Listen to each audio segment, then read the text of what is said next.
오늘 우리에게 주신 하나님의 말씀은 두 곳의 말씀입니다. 먼저 창세기 23장 1절로 9절 말씀입니다. 사라가 127세를 살았으니 이것이 곧 사라의 향년이라. 사라가 가나안 땅 헤브론 곧 기럇 아르바에서 죽음에 아브라함이 들어가서 사라를 위하여 슬퍼하며 애통하다가 그 시체 앞에서 일어나 나가서 헷족속에게 말하여 가로되 나는 당신들 중에 나그네요 우거한 자니 청컨대 당신들 중에서 내게 매장지를 주어 소유를 삼아 나로 내 죽은 자를 내어 장사하게 하시오.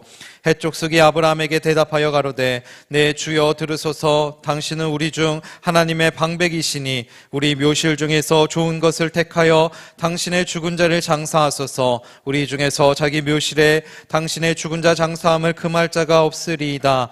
아브라함이 일어나 그 땅 거민 헷족속을 향하여 몸을 굽히고 그들에게 말하여 가로되 나로 나의 죽은 자를 내어 장사하게 하는 일이 당신들의 뜻일진데 내 말을 듣고 나를 위하여 소알의 아들 에브론에게 구하여 그로 그 밭머리에 있는 막벨라 굴을 내게 주게 하되 준가를 받고 그 굴을 내게 주어서 당신들 중에 내 소유 매장지가 되게 하기를 원하노라. 아멘.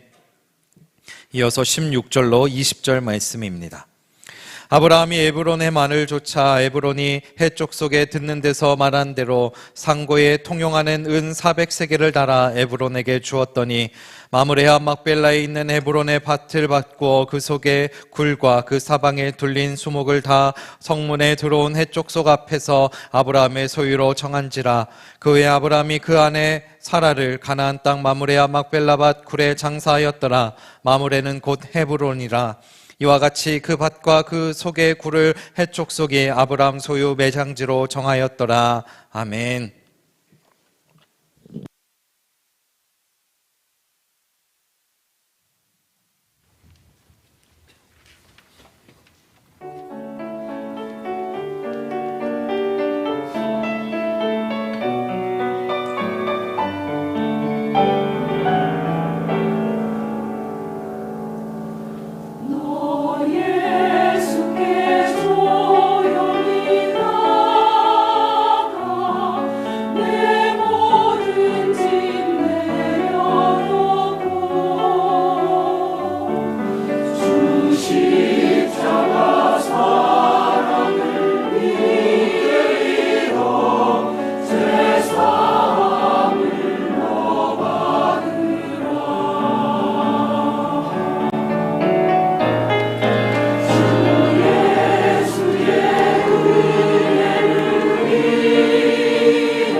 하나님께서 복된 주일 말씀으로 여러분들에게 은혜 주시기를 축원합니다.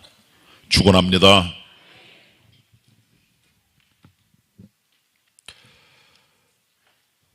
사람이 한 번 죽는 것은 정한이 있지요. 그 이후에는 심판이 있다고 히브리 9장 17절에 말씀해 주고 있습니다. 사람이 죽게 되면 시신을 장례합니다. 보도 장례법은 크게 두 가지가 있습니다. 매장과 화장입니다. 매장은 사람의 시신을 손상치 않고 있는 그대로 땅에 묻는 방법입니다. 가장 많이 써왔고 지금도 많이 쓰고 있는, 또 서구에서는 많이 활용하고 있는 그런 시신의 처리법입니다. 물에서는 수장을 하는 경우도 있습니다. 있는 그대로 시신을 물에 담그는 거죠. 또 하나는 화장입니다. 화장은 땅이 좁은 나라가 많이 선호하고 있습니다. 일단 시신 처리가 간단하고 관리가 그렇게 어렵지 않습니다. 비용도 적게 들고. 화장을 하게 되면 사람의 몸을 다 태워서 그 유골을 빻아서 가루를 만들어 낙골당에 안치하든지 아니면 수목장이나 자연장 같은 방법을 통해 처리를 하게 됩니다. 인천 앞바다 가면 해양장이라는 게 해양장. 법적으로는 금지되어 있지만은 정부가 그렇게 막지는 않는 것 같아요. 한강 같은 데는 가루를 뿌리면 안 됩니다. 법적으로. 그러나 바다는 어느 정도 암묵적으로 활용되고 있는데 해양장을 하는 분이 또 꽤 있습니다. 바다에 가서 시신에 가루를 뿌리는 거예요. 어떤 경우는 이 두 가지도 아닌 풍토장이 있어요. 그냥 시신을 나무에 묶어 산에 놔둬요. 그러면 자연 부패하고 산화되게 하는 그런 방법이죠. 가장 많이 쓴 방법은 역시 매장입니다. 성경시대 방법도 매장이고요. 예수님 때도 마찬가지였습니다. 근데 오늘 우리의 관심은 아브라함이거든요. 아브라함은 그의 아내 사라를 장례 지낼 때 매장을 합니다. 굴에다가. 사라는 127세에 하나님의 부름을 받고 세상을 떠나게 됩니다. 그 남편 아브라함 아내를 위하여 장례를 치를 때 매장을 하게 됩니다. 아브라함이 살고 있던 가나안 땅은 아브라함에게는 이방 땅입니다. 자기 고향이 아니에요. 나그네 같은 삶을 살아가는 곳이 바로 이 가나안입니다. 그래서 거기서 땅을 매입을 해서 자기의 아내의 매장지를 삼으려고 합니다. 그래서 구입한 게 막벨라 굴입니다.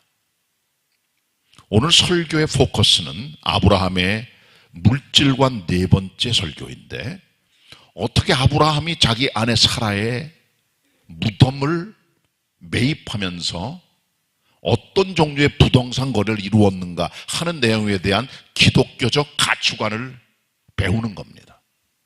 성경 우리 삶의 모델입니다. 표본입니다. 스탠다드입니다. 잣대입니다. 보여주신 게 하나님께서 이렇게 상거래하는 거야. 이렇게 믿음 생활하는 거야. 이렇게 재정 활용하는 거야. 보여주고 계세요. 그대로 하면 행복과 축복이 오지만 그렇지 못할 때 많은 손생과 여러분들의 삶의 파괴와 어려움이 있게 될 것을 성경은 경고해 주고 있습니다. 아브라함의 아내 사라는 127세에 죽었습니다. 그의 남편 아브라함은 10살이 많아요. 137세입니다. 사라가 죽을 때 이삭은 37살입니다. 중년이 됐어요 이미. 근데 부인을 얻지 못했어요. 그래서 어머니 사라가 죽고 나서 3년 뒤인 40살에 하란 땅에 가서 그의 종이 리브가를 데리고 와 자기 주인의 아들 이제 이삭이 결혼하게 되죠. 그때 이삭이 40살입니다. 그러니까 사라는 자기 아들과도 오래 살았어요. 즐길 만큼 자녀를 사랑하고 또 행복하게 즐거운 인생을 걸어갔죠. 그러다가 127살에 조금 일찍 세상을 떠나게 되고, 부인 죽고 나서 아브라함은 38년을 더 살아요. 그리고 세 번째 부인을 얻게 됩니다. 그것은 다음번 설교 내용입니다. 흥미진진합니다. 성경에 여성의 죽을 때 나이를 다루는 곳은 드뭅니다. 거의 사라의 죽을 때 나이가 유일합니다. 그러니까 그만큼 사라는 믿음의 어머니로서의 어떤 성경적인 지위를 갖고 있는 거예요. 아브라함과 사라는 100년 이상 살았을 것으로 추정합니다. 부부 생활을. 두 사람이 몇 살에 만났나는 전혀 기록이 없어요. 그러나 두 사람의 살아온 삶의 행적을 비춰볼 때 적어도 100년 이상은 되지 않았을까 우리는 추정할 수가 있어요. 긴 세월입니다. 그동안에 두 부부는 생사고락을 같이 했습니다. 갈대아우르 고향 땅을 버리고 삶의 터전을 다 좀 던져버리고 가나안 땅에 들어가는 것은 아브라함보다 부인이 힘들었을 거예요. 훨씬 더. 여성들은 안정을 추구하기 때문에 새로운 곳에 대한 두려움과 떨림과 안정에 대한 욕구들 때문에 오랜만에 있었을 거라고 생각합니다. 가나안의 남방 땅에 기근이 듭니다. 결국은 위험을 무릅쓰고 애굽 땅에 내려갔지만 자기 아내를 누이라고 속이고 비겁한 남편의 모습을 보여주고 가정의 위기가 다가오게 되고 큰 어려움을 겪게 되지만 하나님의 은혜로 건짐을 받게 되죠. 설상가상으로 소돔 땅에 들어간 롯이 그 지역의 전쟁에 휘말려 잡혀가게 됩니다. 목숨 걸고 318명의 소녀를 데리고 아브라함이 가서 롯을 구해옵니다. 아내의 마음은 얼마나 가슴 아팠을까요? 피 터지는 싸움, 대군과 싸워 조카 롯을 데려간다니 아마 부인이 말렸을지도 몰라요. 너 미쳤냐? 저 사람들은 보통 군대가 아니다 말이야. 그래도 갑니다.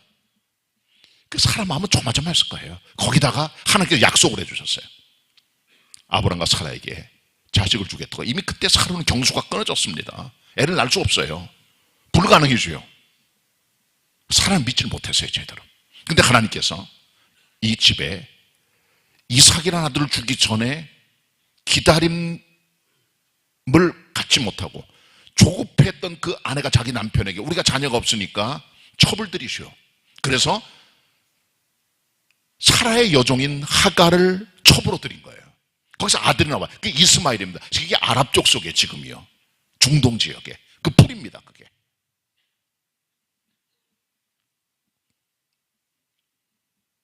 그런 가운데 여종이 자기를 멸시하는 것도 보고 애를 낳지 못하는 여인의 아픔, 여종이 자기를 멸시하는 수남, 수모 다 겪죠.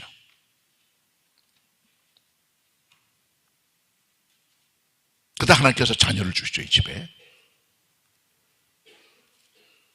그런 와중에 하나님께서 이삭을 주셨지만은 남편이 이삭을 데리고 모리아 산에 가서 번제로 드리는 거예요. 아마 부인은 몰랐을 거예요. 왜?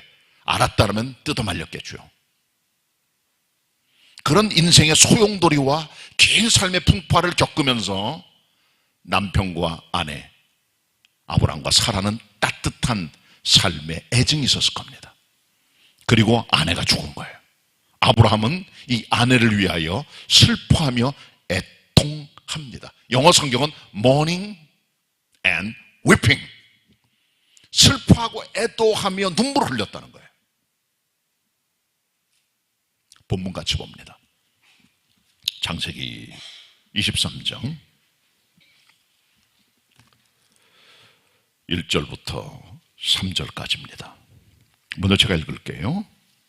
사라가 127세를 살았으니 그것이 곧 사라의 향년이라. 향년이란 말은 하나님이 준 때를 다 살았다. 충분하게 넉넉하게. 하나님의 때다. 인간이 연장 못합니다. 하나님의 때이기 때문에. 이게 향년입니다. 사라가 가나안 땅에 헤브론 곧 기럇 아르바에서 죽음에 아브라함이 들어가서 사라를 위하여 슬퍼하며 애통하다가 그 다음에 3절 다 같이 봅니다. 시작. 그 시체 앞에서 일어나 나가서 해족속에게 말하여 가라되, 거기까지만 봅니다.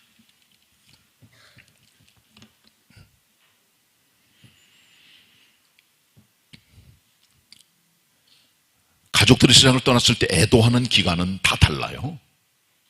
성경에 나오는 가장 긴 애도의 기간은 야곱의 죽음입니다. 아브라함의 아들 이삭, 이삭의 아들 야곱은 아들 요셉이 국무총리로 있는 바로 왕이 있는 애굽에 가죠. 그가 147세에 죽습니다. 국무총리 아버지예요. 히브리 사람이었지만. 그래서 유대인의 장례법이 아니라 애굽의 장례법을 따라 야곱의 몸 안에 내장을 딱 꺼내고 거기다가 향재를 넣고 미랄을 만들어요. 그게 40일. 그리고 70일 동안은 애곡합니다. 왜? 국무총리 최고 권력자의 아버지니까. 이처럼 긴 장례 애도 기간 없습니다. 그리고 모세가 죽었을 때 30일 동안 백성들이 그를 위하여 애곡했다고 신명기 34장이 말씀해 줍니다. 긴 기간이죠. 아브라함은 대체 어느 기간이나 애도했을까요? 성경 기록이 없습니다. 그러나 충분히 애도했을 겁니다.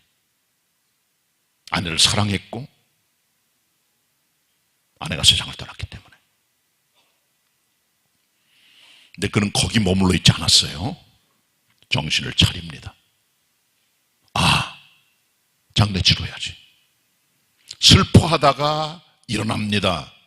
그리고 아내 매장지를 위하여 수소문을 하게 되는 거예요. 그게 온문 본문에 시작되는 서두입니다. 그리스도의 사람들은 애도하는 것도 소중해요. 그러나 우리나라는 보통 장례가 3일장입니다. 애도하기 너무 짧아요. 슬퍼하기도 전에 입관하고 하관하고 화장하거나 매장으로 들어갑니다. 너무나 힘든 시간들이에요. 그 기간 동안에 충분히 울고 충분히 가슴 아파하고 충분히 떠나보낼 시간을 보내야 되는데 그렇게 하지 못하는 거죠.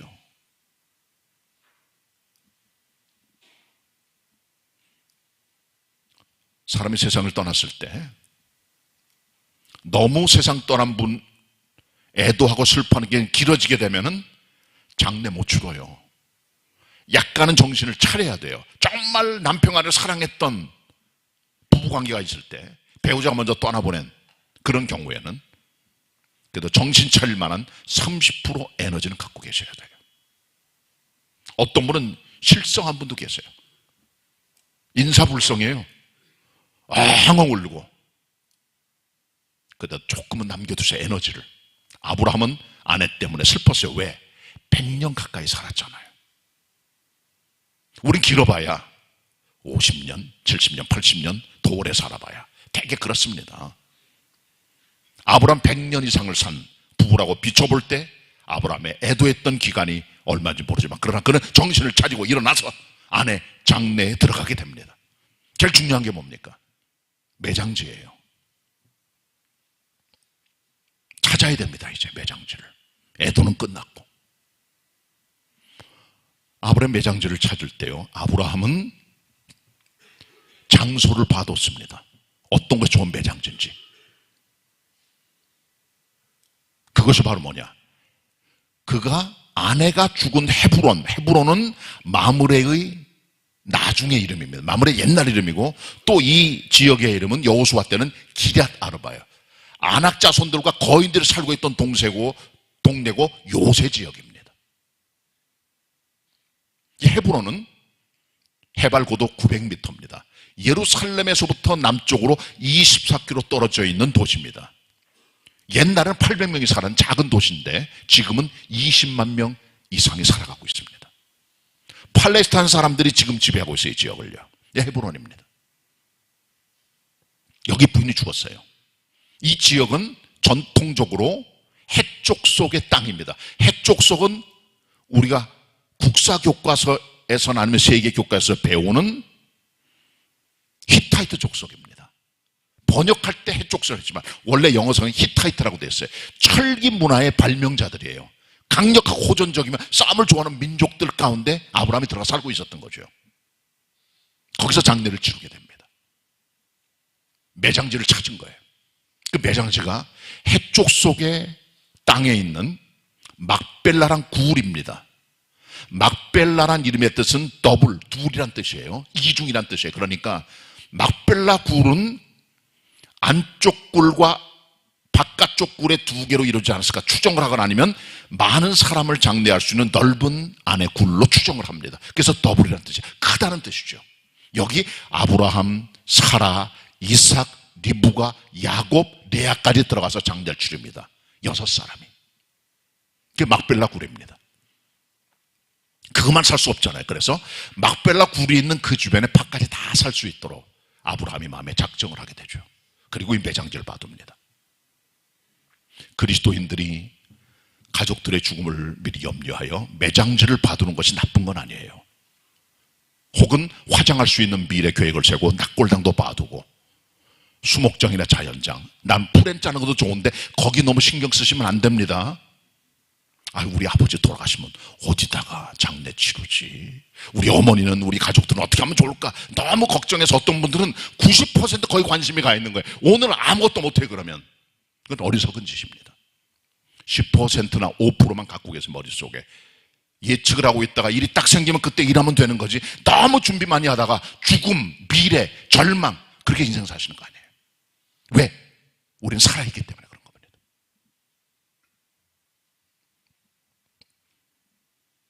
죽은 자를 위한 예비. 조금은 갖고 계시지만 너무 많은 삶의 분깃을 거기 두고 있을 때 여러분의 현재 삶에 많은 마이너스 올 수 있음을 여러분 기억하시고 적당히 하셔야 됩니다. 자, 이제 땅을 이제 찾았으니까 부동산 거래를 해야 돼. 아브라함이. 그 땅의 주인이 누구냐? 에브론이라고 하는 해쪽 속의 유지입니다. 아브라함 해쪽 속들에게 가서 말을 해요. 나는 여기 거하는 나그네인데 땅이 여기 없으니까 내게 땅을 파시오. 내가 매장지를 여기서 구하겠습니다. 그랬더니 그들이 한 대답이 있어요. 뭐라고 대답을 할까요? 본문 4절을 보도록 하겠습니다. 4절 제가 읽겠습니다.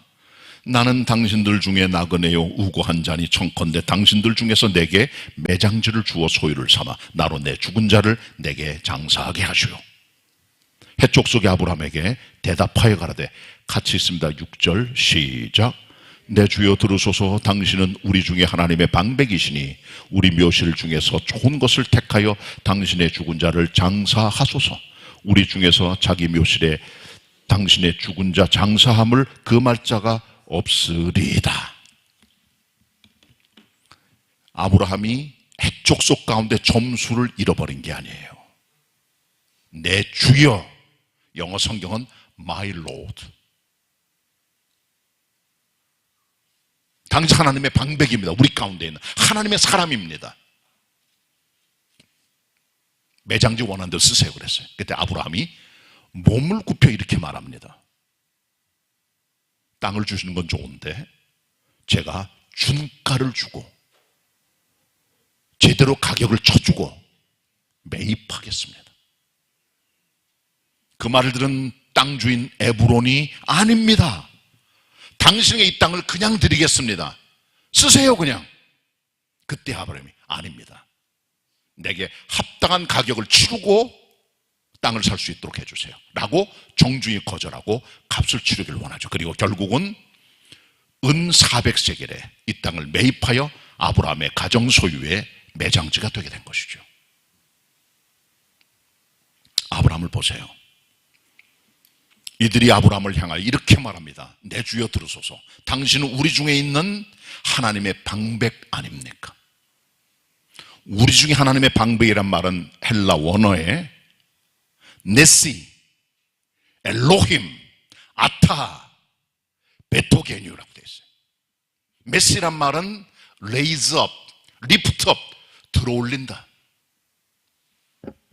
엘로힘은 God, 하나님. 아타는 you, 당신. 베뉴겟, 베토게뉴는 among us, 우리 가운데. 다른 말로 하면 당신은 우리 가운데 있는 하나님께서 내세시킨, 높이 올려드신 지도자여 존경받는 높은 분 아니요. 아브라함이 그들 가운데 얻었던 평판을 이 말이 보여주고 있는 거예요. 그러니까 땅 그냥 가져갔어요. 그때 아브라함은 몸을 굽혀 겸손히 그들 앞에 얘기를 하고 요청합니다. 땅을 사겠다고. 쉽게 말하면 아브라함은 부동산 거래할 때 말빨이 먹힌 거예요. 왜? 평판이 좋아요. 그의 넉넉함, 그의 풍부함, 그의 마음, 그의 삶의 윤리, 삶의 스타일, 물질을 쓰는 삶의 모습. 점수를 딴 거예요. 아브라함과 대조적인 인물이 딱 하나 나오죠. 누굽니까? 롯이에요.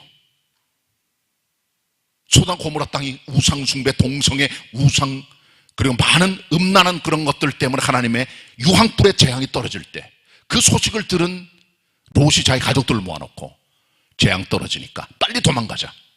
그 말을 들은 롯의 두 사위는 소돔 사람인데 농담으로 여겼더라. 롯의 말빨이 사위한테 맥히질 않는 거예요. 너도 똑같은 소돔 사람처럼 죄 짓고 사는데 뭘 네가 장인이라고 까불어. 그런 얘기 아니겠어요? 말을 안 돼. 농담을 알았다는 말은 롯이 말하는 말빨이 떨어진 거예요. 이미 힘이 없는 거예요. 그 말이요. 그만큼 소금이 맛을 잃어버린 거예요. 롯은. 정반대 아브라함. 말빨이 맥히잖아요. 벌써. 당신 우리 중에 방백 아닙니까? 대단한 분입니다.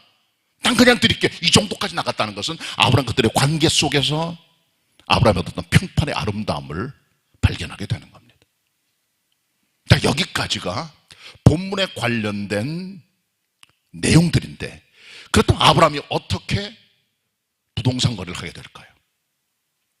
첫째로 아브라함은 사람의 마음을 읽는 지혜가 있었다는 겁니다.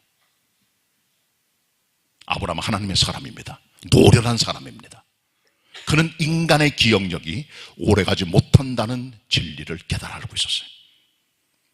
에브론은 선한 마음으로 말합니다. 이 땅을 가져가죠. 그냥 드릴게요. 근데 나중에 50년 지나고 100년, 300년 지나면 어떻게 될까요? 저기 누구 매장지야? 아브라함의 사람이란 옛날 족장 거래? 그래? 돈 줬어? 잘 모르겠대. 누가 팔았어? 그거 우리 거 아니야? 말이 달라져요. 시간이 흘러가면. 아브라함 인간의 마음을 알았습니다. 아, 이게 달라지는구나. 에브론 마음이 아니에요. 그 아들과 손자, 손녀까지 다 가보세요. 그들이 기억하고 있으니까 그 사건을, 이때는 매매 증서나 공증도 없는 때예요. 그런 인간의 마음을 읽고 아브라함은 다 아는 사람 보는 데서 값을 치르고 땅을 산 거예요. 누구도 말 못하도록. 시골의 어떤 교회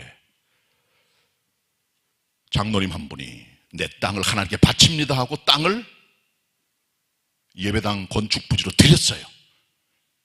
자녀들인 데서 교회 옆에 다 얘기를 했습니다. 그리고 땅이 교회에 바쳐져서 교인들이 힘을 모아 헌금을 해서 예배당을 졌습니다.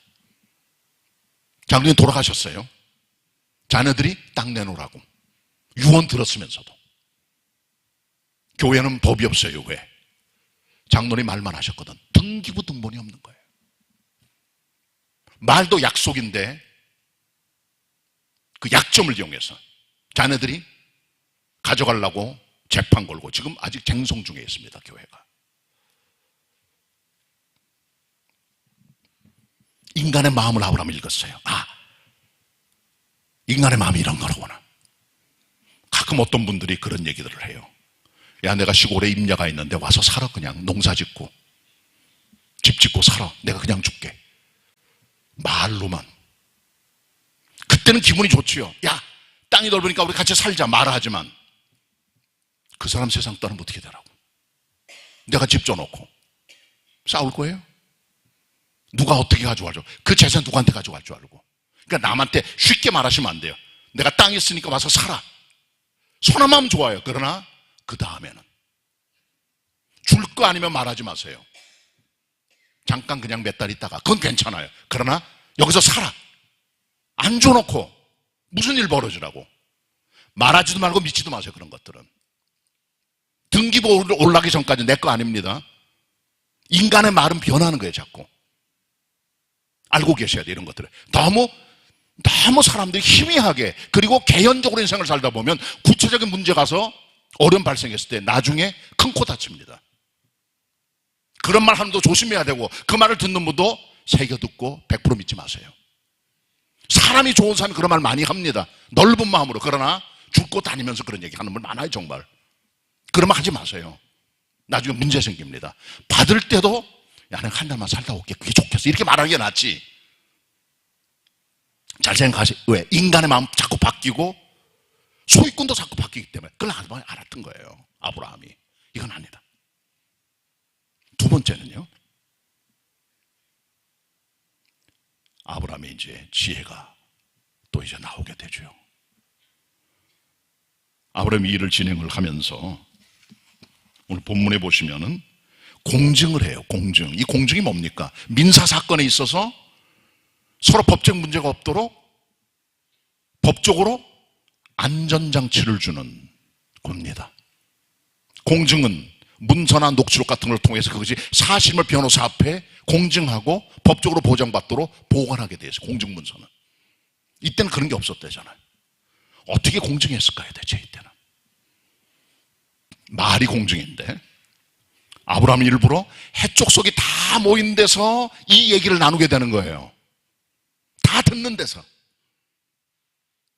빼도 박도 못하도록, 그야말로 다 들을 수 있도록, 후손들에게까지 전파될 수 있도록. 아브라함이 돈 주고 샀다. 은 400세겔에. 공증입니다, 이게. 구두 공증이지만 강력한 공증. 왜? 다 증인이 많아요. 개인적으로 주고받고 가족끼리 주고받는 게 아니에요. 족속 전체 공증입니다. 숨길 수가 없어요, 이거는요. 매매문서는 없다 할지라도 강력한 힘이죠. 이 시대는 공증이 꼭 필요합니다. 자, 본문 같이 봅니다. 23장 16절 제가 읽을게요. 아브라함이 에브론의 말을 쫓아 에브론이 해쪽 속에 듣는 데서 말한 대로 그랬습니다. 다 듣는 데서 말을 한 거예요. 이게 공증입니다. 저희 교회 20여 년 전에 제가 개봉교회 부임한 지 얼마 안 돼서 영락교회 전도사님 하시다가 은퇴하신 80대에 전도사님이 교회 등록을 하셨어요. 근데 몸이 좋질 못하셨고, 그 아들은 권시성을 가진 믿음의 형제님인데 암말기예요. 두 분이 등록을 한 거예요. 그 남편은 교회를 나오지 못했어요. 몸이 너무 안 좋아서. 근데 등록했습니다. 어머니 먼저 세상을 떠나셨어요. 천국 가셨어요. 구로고대병원에서 집중 치료실 계시다가. 그 아들은 암말기인데 죽어갑니다. 근데 이혼을 했어요, 이 형제님이. 어떤 이유 때문에. 부인도 해도 보러 오지도 않고 형제들도 있는데 이 형제가 그런 얘기를 들은 거예요. 그들이 재산을 노리고 있다, 자기가 죽게 되면. 형제가 들었어요. 우린 몰라, 그 형제가 한 말이니까 실제로 그런 건지. 그래서 그때 우리 교육자들이 전도사님은 교육하신 분이고 이 아드님은 암 환자인데 돌볼 자가 아무도 없는 거예요. 어머니는 연세가 들고 병이 들어서 아들을 돌보질 못해요. 그래서 우리가 아주 많이 돌보고 관심을 가졌는데 그 권 형제가 저를 불러요. 목사님, 제 재산 하나님께 바칠게요. 얘기를 하더라고요. 그래서 자기가 다 얘기를 했어요. 누구 통해서. 변호사가 왔습니다. 녹취와 문서로 공증을 했어요. 개봉께 드리겠다고. 그래서 교회 헌납된 게 청실 아파트입니다. 개봉역 앞에 한 채예요. 나중에 부목사님 사택을 쓰다가 교회가 예배당 부재가 부족해서 그것을 팔아서 우리가 지은 예배당의 한 부분을, 땅을 산 거예요. 그 돈 가지고. 그리고 1,000만 원 갖고 있던 현금을 교회 헌납해 우리 교회가 사용을 했고요. 성남에 있는 마트에 있는 작은 상가의 부츠, 조그만 거예요. 그걸 헌납해 교회가 소유하고 있습니다, 우리 교회가. 근데 이제 재산 가치가 떨어지고 장사도 안 되고 문을 닫았어요. 지금 관리비만 좀 내고 있어요. 재산세하고. 빨리 팔아야 됩니다. 그렇게 된 겁니다. 다 공증이 됐어요. 우리에게 들어온 거예요. 공증이 그만큼 중요한 거예요. 아브라함이 공증 안 했더라면 그 후손들 가운데 말이 나왔을 거야, 아마. 이거 누구 땅이래? 아브라함이 샀대. 얼마에? 은 400. 우리 할아버지가 말했어. 공증이 되는 거예요. 이 공증의 힘이, 이게 아브라함의 지혜입니다. 그 또 하나가 있어요. 아브라함이 이 땅을 매입할 때 그의 태도입니다. 본문 다시 보도록 하겠습니다. 16절입니다. 다시 봅니다. 제가 아브라함이 에브론의 말을 쫓아 에브론이 해쪽 속에 듣는 데서 말한 대로 상고에 통용하는 은 400세겔을 달아 에브론에게 주었더니 마므레 앞 막벨라에 있는 에브론의 밭을 바꾸어 그 속에 굴과 그 사방에 둘린 수목을 다 성문에 들어온 해쪽 속 앞에서 아브라함의 소유지로 정한지라 이랬습니다. 지불한 값은 은 400세겔입니다. 한 세겔은 법적으로 11.6g이에요. 그러니까 400세겔이니까 대략 4kg쯤 되는 많은 분량입니다. 은이에요. 이것이 당시에 통용되던 장사꾼들의 통용 화폐 단위예요. 그런데 1세겔은 장정 4일의 품값입니다. 하루에 20만 원 받으면 80만 원 돼요. 15만 원, 60만 원 되고. 이것이 400세겔이다. 그렇다면 1600일 동안의 봉급이 되는 거예요. 4년, 6년, 5년 연봉입니다. 큰 돈이죠. 고대 아카디아인들의 서판 52번째 서판에 보면 그 서판에 아브라함과 비슷했던 족장시대에 시리아 북쪽의 어떤 마을 전체를 주고 팔았어요. 어떤 사람에게. 옛날에는 마을 전체를 팔았나 봐요. 땅이랑 집까지 전부 다. 싸게는 100세겔, 많게는 1000세겔에 팔았다는 기록이 나옵니다.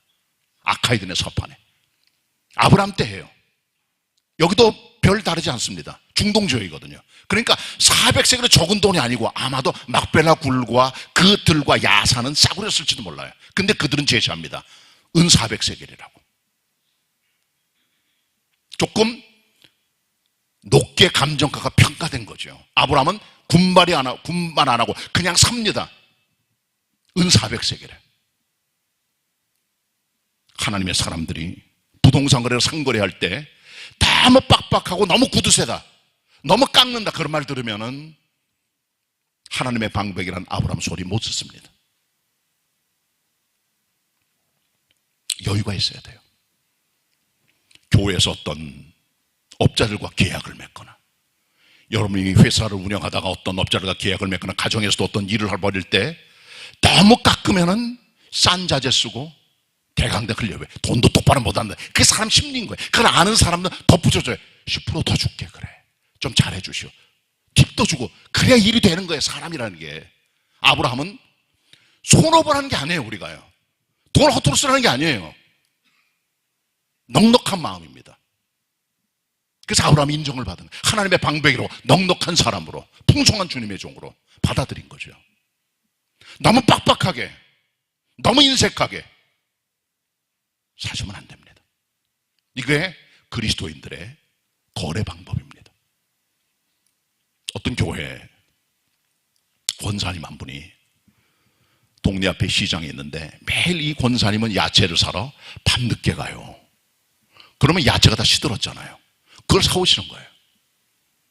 좌판 깔고 있는 어떤 아주머니 한 분이 야채를 파는데 밤늦게 다 시들어진 야채를 사가는 아주머니 한 분이 있는 거예요. 그분이 그 권사님이에요. 항상 그래. 그럼 물어봤어요. 대체 누구신데 이렇게 남들은 싱싱한 거 일찍 사가는데 늦게 와서 사가세요. 고맙게. 이거 상품같이 다 떨어진다 그랬더니 그분이 말하기를, 시들어진 거라도 사야지 당신이 먹고 살 거 아니에요. 나라도 사는 사람, 나 같은 사람이 사줘야죠 라고 계속 온 거예요. 이분이 감동을 받아가지고 수소문했더니 그분이 교회 권사님이에요. 저분이라면 나도 교회 나가야지. 교회 등록하시게 되고 예수 믿고 영접하고 세례받고 집사가 되시고 권사가 되셨어요. 여러분들 세상 속에서 누굽니까? 어떤 사람입니까? 아브라함처럼 하나님의 방백이라는 말을 들을 수 있는 존경의 가치 있는 삶의 모습들 갖고 살아가야 됩니다. 이것이 아브라함이 막베라고를 구입한 부동산 거래의 내막입니다. 말씀 마음에 간직하시고 아브라함처럼 하나님의 종들답게 품격 있게 넉넉하게 살아갈 수 있는 그리스도의 사람이 다 되시기를 축원합니다. 기도드리겠습니다. 오늘 창세기 23장의 말씀을 가지고 아브라함이 아내 사라의 장례를 위하여 부동산을 매입했던 사건을 설교했습니다. 저희들 하나님의 사람답게 하나님의 방백답게 인생을 살아갈 수 있도록 넉넉한 물질관, 풍성한 하나님의 종의 모습을 갖고 살아가게 도와주시옵소서. 그리하여 그리스도의 향기가 우리의 삶을 통해 물씬 풍겨날 수 있도록 도와주시옵소서. 예수 그리스도의 이름으로 기도드립니다. 아멘.